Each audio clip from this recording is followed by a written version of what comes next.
Eccoci rientrati in diretta con Di Sabato Pomeriggio su Cusano Italia TV 264 del digitale terrestre. E sono qui con il mitico Massimo Bomba, perché ci deve raccontare ancora qualcosa.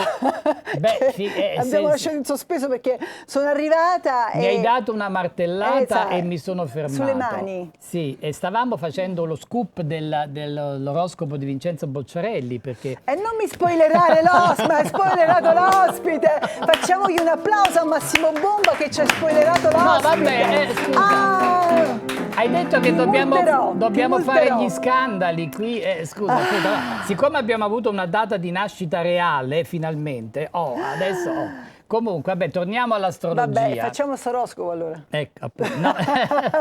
No, abbiamo avuto in diretta il fatto che lui ha l'ascendente leone, quindi perché ecco, è un pesce. Intanto questo fa capire che realmente siamo in diretta, perché uno non poteva organizzare tutto questo, no? Pur volendolo fare apposta. Ma in che anno siamo?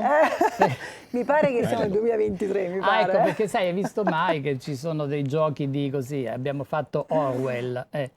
Cosa ci stavi raccontando prima? Hai visto, parlavamo della tua luna in Scorpione che è come la mia, adesso non so dove ce l'ha Vincenzo. Perché si dice la luna storta, tenga la luna storta? Perché la luna, essendo il corpo celeste più mutevole, è quello appunto, come dicevamo prima, che simboleggia lo stato d'animo, simboleggia la tua percezione, simboleggia il tuo inconscio, la tua emotività.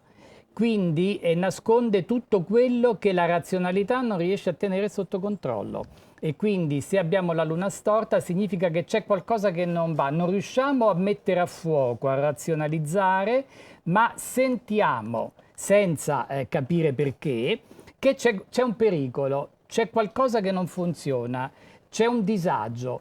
E quindi è importantissima... C'è un disagio? Disagio di Sarno, sì. Praticamente dobbiamo tenerne altamente conto, perché questo famoso... La Luna è strettamente collegata insieme a Nettuno al sesto senso, alla percezione delle cose, ma anche la percezione estrema, quella quindi paranormale, la chiaroveggenza, l'extrasensorialità. Quindi è bene tenerne conto, perché può essere un grande aiuto. Perché noi con la ragione non possiamo capire tutto, non possiamo tenere sotto controllo fino a un certo punto, però piuttosto la ragione la usa il potere, il sistema, gli altri, per tenere sotto controllo noi. Invece noi, con il nostro istinto, come gli animali, difatti, ecco, una cosa interessante che mi viene da dire, mi ricordo, che gli egiziani pensavano che gli animali fossero dei semidei o fossero perlomeno un collegamento tra noi e gli dei. Perché? Perché per una cosa verissima. Perché gli animali avevano l'istinto e quindi loro c'è questa strana capacità di capire le cose non sapendo, non spiegandole, non capendo come. E i sacerdoti seguivano i coccodrilli e andavano a vedere dove facevano il nido e mettevano le uova, perché così sapevano che lì sarebbe arrivata la piena del Nilo.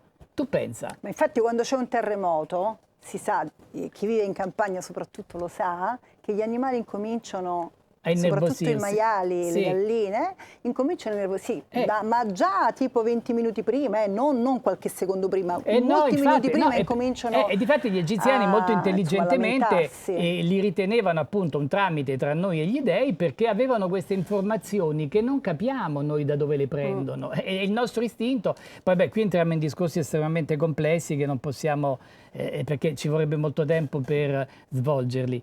Però ecco, questo forse è proprio il vero messaggio interessante e potente di queste discipline, che ci aiutano a capire anche questi fenomeni che la razionalità impostaci dall'illuminismo e dagli ultimi secoli, che praticamente l'umanità ha pensato solo a costruire, però non con troppo equilibrio, e la situazione che è sotto gli occhi di tutti adesso, L'uomo ha raggiunto dei livelli estremi di percezione tecnologica, eccetera, però umanamente è diciamo, regredito.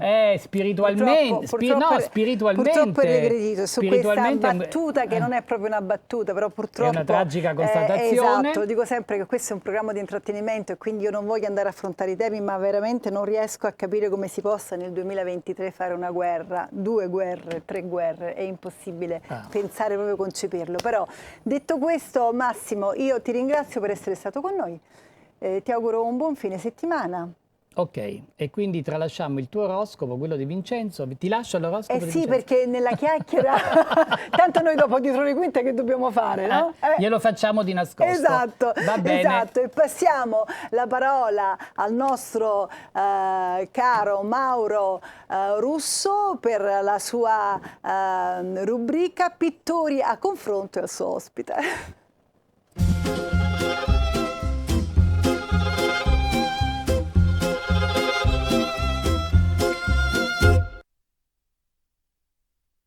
Buon pomeriggio a tutti e benvenuti alla 6ª puntata di Pittori a confronto. Ecco, come di mia consuetudine in apertura cito sempre una frase di un artista, di un colosso del passato, in questo caso Renato Guttuso, che diceva: le cose semplici si conquistano con i lunghi pagamenti. Ecco, sotto queste note, sotto queste parole ho il piacere di presentarvi un operatore artistico di livello internazionale, Vincenzo Bocciarelli, pittore, attore, sceneggiatore, produttore, quante cose Buon pomeriggio a tutti.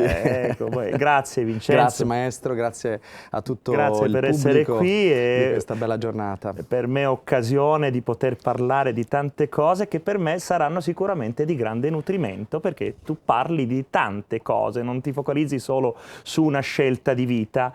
Per questo le cose semplici si conquistano con i lunghi pagamenti, perché tu sei un conquistatore e arrivi da un sacco di posti diversi.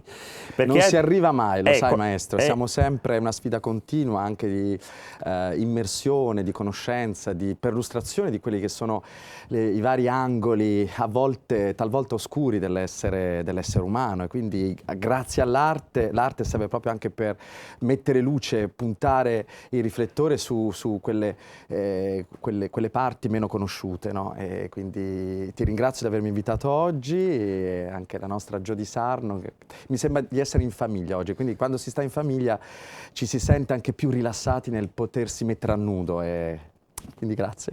Ecco, tu sei venuto con un'opera particolare che mi ha colpito subito. Ecco, è un personaggio che può ricordare tante cose, dalle odalische di Salvatore Fiume, però c'è sempre quel taglio cinematografico che tu dai alle superfici, forse perché per deformazione professionale o perché per una chiara evidenza che tu comunque frequenti il teatro e hai trattato sempre, le superfici, guardi le superfici come se fossero un'immagine da palcoscenico. Ecco, questo è quello che vorrei che tu raccontassi. L'opera che vi ho così proposto, che ti ho portato oggi, avrei voluto dedicare a tutti gli amici di questa rubrica molto interessante, i Pittori a confronto, un'opera dedicata alla Ciociara, che è lo spettacolo con il quale debutterò il prossimo 9 novembre al Teatro Ghione, che ricordiamo tutti tratto dal romanzo di Alberto Moravia, nell'adattamento teatrale di Annibale Rucello, con la grande Caterina Costantini, di cui cura anche la regia ispirata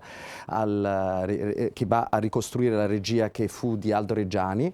Ma siccome sono proprio immerso dalle prove, anzi sono scappato dalle prove, dovrò tornare tra poco, vi ho proposto un'opera del 2008, Madre Celeste, fu dipinta proprio il 1° maggio del 2008 ed ero appena rientrato dal set di Pompei, il Colossal di Rai 1, regia di Giulio Base, in cui c'era una bellissima Maria Grazia Cucinotta. Io, conoscendola sul set, sono rimasto ispirato, folgorato dalla sua bellezza e anche dalla sua simpatia, perché è una persona molto umana, oltre ad essere una bravissima e bellissima attrice. E quindi, tornato a casa, come spesso mi accade, decodifico e mi lascio attraversare da quelle che sono le emozioni che vivo appunto sul set o in teatro, e è nata Madre Celeste, che anche vuole essere un omaggio, insomma, alla Grande Madre, alla Vergine Maria, perché nasce proprio il 1° maggio del 2008, che è il mese per antonomasia dedicato proprio a Maria. Quindi anch'io mi sento in affinità con quello che tu dici. Lo perché, sai, noi poi quest'estate ci è successa una bellissima cosa, la vogliamo ricordare. Allora, il maestro con la cara Raffaella, con la tua compagna, siete venuti a vedere lo spettacolo al Salotto Tevere, Volando nei cieli d'Italia sulle ali dell'arte, che è uno spettacolo che sto portando in tournée in tutta Italia, dove realizzo un quadro live tra una poesia, un brano teatrale, la musica che incornicia tutto quanto, e c'era anche Jo, che appunto è la direttrice artistica, nonché l'ho voluta come special guest straordinaria nel ruolo di Roma. E alla fine dello spettacolo mi hanno stati portati dei fiori, e insieme a te e a Raffaella siamo andati lì a Trastevere. C'era un'immagine, un'icona della Madonna stupenda, gliel'abbiamo, siccome era in alto, ci siamo arrampicati sul muro per mettere questi fiori alla figura. Guarda, la Vergine Maria è una figura che è amata da tutti, anche da chi non crede, no? Trasmette il calore infinito e immenso di maternità e di amore che arriva a tutti quanti, e quindi io sono, diciamo, molto legato alla figura di Maria, e quindi è nata questa immagine. Questa immagine.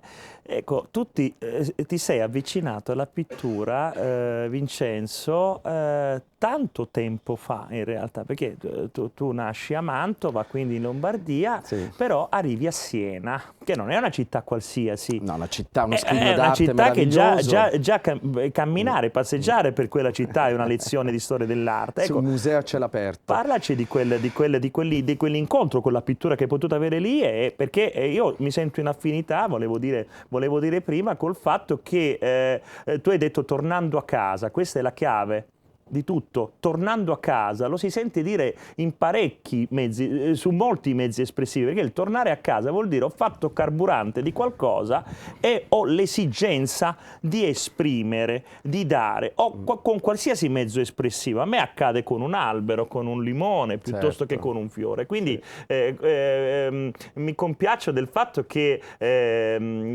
io faccio un mestiere che comunque un operatore artistico come te, operatore artistico vuol dire per il pubblico da casa, che riesce a viaggiare parallelamente con i mezzi espressivi, con la stessa dedizione, la passione, lo stesso entusiasmo che non si è perso nel tempo. Quindi quello deve sempre rimanere vivo, presente, no? Il fanciullo che è noi, l'innamoramento. Questo è importante. Quindi chi è Vincenzo Bocciarelli? Appunto un essere umano che è innamorato della vita e che cerca di mettere in tutto ciò che fa l'amore. Adesso se potrà sembrare retorica, però ce lo dimentichiamo spesso, il motore propulsore a livello proprio dell'universo è l'amore, quindi dedizione. Adesso in questo caso stiamo provando da 1 mese e mezzo la Ciociara e sto provando un'emozione meravigliosa, a parte una compagnia stupenda capeggiata appunto da Caterina Costantini, c'è una grande Lorenza Guerrieri, Marco Blanca, Armando De Ceccon, Flavia Di Stefano che è la giovane Rosetta,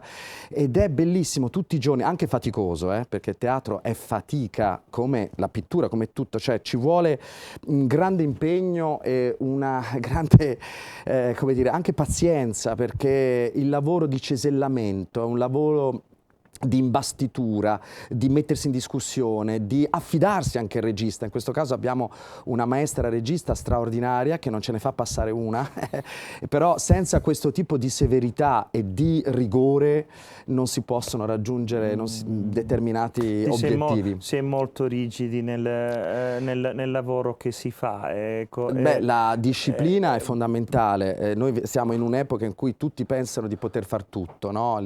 L'abbiamo ricordato anche in passato, lo ricordo anche nel mio libro sulle ali dell'arte, perché c'è la smania un po' dell'ostentare, di mettere se stessi smaniosamente in mostra, quando in realtà noi dobbiamo mostrare quello che è il frutto del nostro lavoro, della nostra arte, no? Ciò che viene appunto decodificato attraverso la nostra anima. E invece spesso quello diventa un pretesto per dire ergo sum, io ci sono. No? È un po' la problematica di questa società, forse perché essendoci talvolta poco amore, le persone hanno bisogno di avere consensi, in questo caso il pubblico, sentire l'amore del pubblico, che è fondamentale, importante, però il pubblico va nutrito della nostra arte, no? Va, come dire, deve godere, deve emozionarsi, deve vivere la nostra arte, che può essere il teatro, la poesia, la musica, il canto, anche la televisione, in questo caso l'intrattenimento. È curioso il fatto, Vincenzo, che l'opera che abbiamo qui a Cavalletto vuole rappresentare Maria Grazia Cucinotta nel tuo modo di vedere, però hai accostato alle tinte quello che hai vissuto a Pompei, quindi Pompei che è la sublimazione dei fatti pittorici per eccellenza, quindi questa fusione, questa simbiosi potrebbe scaturire, ecco, sto parlando in termini come se facessimo in questo momento un'experience pittorica, potrebbe essere il proseguo per tante altre situazioni. E ti è venuto mai in mente di poter proseguire su questa falsariga o magari di poterla esprimere anche cinematograficamente, questa cosa, questo modo di sentire? Perché tu sei anche produttore, la tua mente vulcanica, ecco, perché così oserei di definirti, perché ho visto anche le tue cose, soprattutto le tue cose cinematografiche, tu sei la sublimazione dell'essere. Per vedere i tuoi film, le tue opere, secondo me è fondamentale conoscere, perché tu reciti e sei un modo d'essere quando lo fai. Ecco, non è un modo di fare, è un modo d'essere il tuo. Questo mi piace molto. Sì, io cerco di essere più che fare. Vivo nella totalità, sia il personaggio, non so, cito adesso Caligola, che è stato uno di quei personaggi che mi ha dato proprio quella, anche in maniera violenta, la percezione dell'essere quel personaggio, perché mi sono dovuto impegnare poi per riprendermi, ritornare in me stesso, perché è stata una di quelle esperienze molto forti. Devo dire che la pittura è stata un po' una mia piccola porta del cielo di accesso al teatro, al mondo della recitazione. Io ho iniziato a studiare all'Istituto d'Arte di Siena, Duccio di Buoninsegna, con degli insegnanti straordinari. E poi a un certo punto, dipingendo, dal mio rapporto con il colore, materico anche lo studio del fondo oro, perché lì c'è tutta la tradizione della pittura senese del Trecento, poi vivendo in casa, perché mio padre, grande appassionato, papà Mario, di pittura, grande collezionista all'epoca, ora non più perché è anziano, ma sempre una grande passione per l'arte, anche mia madre ce l'hanno trasmessa questa cosa a tutti noi figli, e quindi ho iniziato a studiare pittura, poi a un certo punto ho sentito il bisogno di entrare dentro la tela come palcoscenico, come set cinematografico, televisivo, e da lì mi è scattata ma il terzo occhio, diciamo, di osservazione del personaggio che ti dà la pittura. Ricordiamo, poi ci sono anche grandi registi o attori, registi come Fellini, che faceva i bozzetti, che disegnava, cioè la pittura ti aiuta anche ad avere un'immagine estraniata e totale di quella che della proiezione creativa, insomma, dell'opera. Tu hai fatto anche pittura, perché io ricordo benissimo l'estate scorsa a Salotto Tevere, con la tua action painting, diciamo così, per usare un po' futurista, per usare un termine un po' all'americana, no? Quella tua performance, il fatto di devolvere anche, no, il ricavato dell'opera al Salvamamme, Associazione Salvamamme. Le opere che quella nascono... è stata una cosa, ecco, Vincenzo Bocciarelli, il mio amico ormai, Vincenzo Bocciarelli, l'amico di tutti, ecco, promuove, no, è poetica questa cosa, anche mi emoziona, perché si usa il mezzo espressivo come una spada, no? Come un'arma per poter dire in questo mondo fatto di tanto calcare, di tante superfici dure, no? E per usare un termine poetico, no? Virgolettato, la pittura come avvicinare preparatevi al bene per fare del bene. Assolutamente. E questo ha dato, quando ti ho visto a Salotto Tevere, mi hai dato come dire, una scintilla di poter continuare a fare questo mestiere che senza le lacrime non si fa. Sì. Questo mestiere, ma lui è soprattutto l'attore, per me è l'attore con la A maiuscola, poi chiaramente è anche un pittore e tante cose, Vincenzo è eccezionale, però è l'attore con la A maiuscola. E a proposito di attori, io mi permetto di irrompere, perdonami, se no qui andremo avanti per ore e ore con il nostro no, perché non solo, maestro. ma io voglio, noi abbiamo due locandine da far vedere, assolutamente. Sì, grazie, innanzitutto facciamo a nome vedere anche di tutta queste la locandine perché tu hai 2 spettacoli a breve, vediamo quali arriva per prima e poi ne parli tu. Ecco, appunto. torno subito tra poco alle prove, saluto tutta la compagnia, ricordo dal 9 al 12 novembre Teatro Ghione, che è vicino a San Pietro, La Ciociara, uno spettacolo appunto pazzesco. A proposito, prima hai citato la problematica della guerra, ecco, mai come in questo momento lo spettacolo La Ciociara è attualissimo, e poi saremo in tournée a Bari il 26. È purtroppo attualissimo, però va a toccare spunti di riflessione che servono anche a capire l'incomprensibile. E poi il 18 novembre sarò in scena a Teatro dei Documenti, nello spettacolo scritto e con Antonella Pagano. Salutiamo Antonella Pagano, che anche lei fa cara parte amica, qui una della Big bravissima Family. artista. Quindi uno spettacolo bellissimo. Eva e la minestra del paradiso, punto interrogativo. Quindi vi aspetto in questi 2 appuntamenti teatrali. Sono reduce adesso da un bellissimo film a proposito di arte, che è The Big Mother, per la regia di Antonello Altamura, che ci tengo a ricordare perché con Marina Suma, un film bellissimo che uscirà, un thriller girato a Torino e dove si va a rievocare proprio l'aspetto antropologico dell'arte, ma non posso svelare ancora niente, ma è un bellissimo thriller. Quindi tutti al teatro. Io vorrei ricordare una cosa nuova, sul mio sito www.maurorussopittore.it potrete trovare tutti gli aggiornamenti sulla rubrica, quindi questa è una cosa nuova. No, perché poi sai cosa succede, Mauro? Che alla fine quando si fa, diciamo, uno diventa anche conduttore, io sono una cantante, divento conduttrice, tu sei pittore, diventi conduttore, uno dimentica le proprie cose, no? Perché per mettersi in qualche modo a servizio dell'ospite uno dimentica, no, di dire quello che fa. Sì. No, ma è una cosa nuova a cui mi sto dedicando, di poter offrire al pubblico tutte le informazioni sugli artisti e gli ospiti futuri. Quindi se volete guardare il sito mi fa piacere, insomma. È molto bello quello che fai, Mauro, che aiuti la promozione dell'arte, perché l'arte veramente è un grande farmaco dello spirito. Prima Massimo Bomba ha ricordato come questa società è un po' restia, abbandonarsi all'anima. Però noi ci proviamo in qualche modo. Con tutti questi colori, e adesso con guarda, approfitto amore. di questo spazio, restate con me perché io volevo ricordare il numero da casa. Hai sentito i nostri cantanti quanto sono stati bravi, ebbene potete ancora votarli, ancora per una mezz'ora abbondante, al 342 62 75 717 e andiamo a vedere i ragazzi con le loro schede.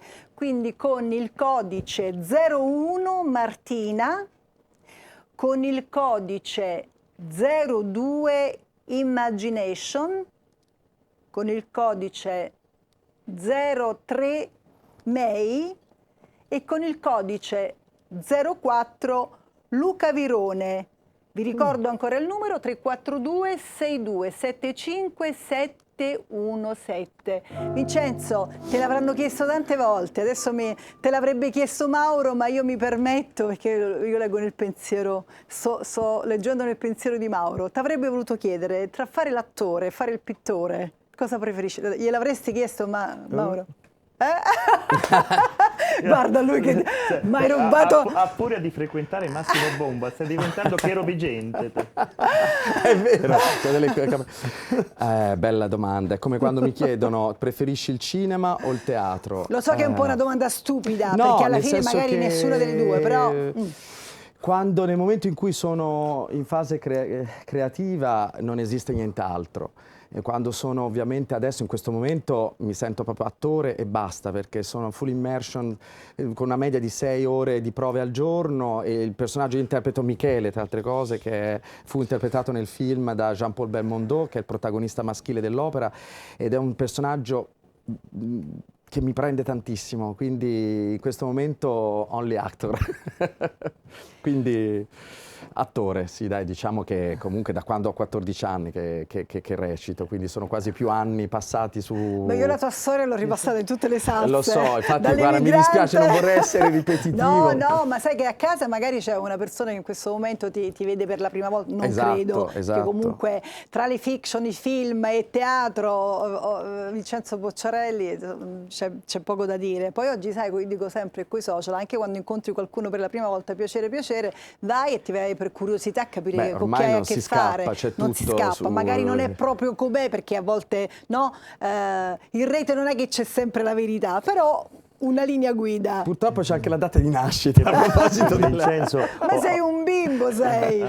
Abbiamo aperto con Renato Guttuso e chiudiamo sempre con lui, perché la ciociara potrebbe essere un pretesto per poter fare un'altra opera. La ciociara è stata dipinta da lui, c'è una famosa opera di questo del pittore del neorealismo italiano, Renato Guttuso, che era del periodo di Fellini, che raccontava la Roma della dolce vita, ecco, se vogliamo, ma non solo. Ecco, la ciociara potrebbe essere il ritorno a quest'opera del 2008, come sia nelle forme che negli intenti, no? Chissà, una ciociara post tu la faresti in maniera encomiabile, perché il tuo stile, io ho visto anche i ritratti, soprattutto quello di Raffaella, tu c'hai proprio quella capacità, quell'espressionismo che restituisce proprio la giusta valenza di questi personaggi. Vincenzo, te lo dirò dopo che avrà fatto il quadro a me.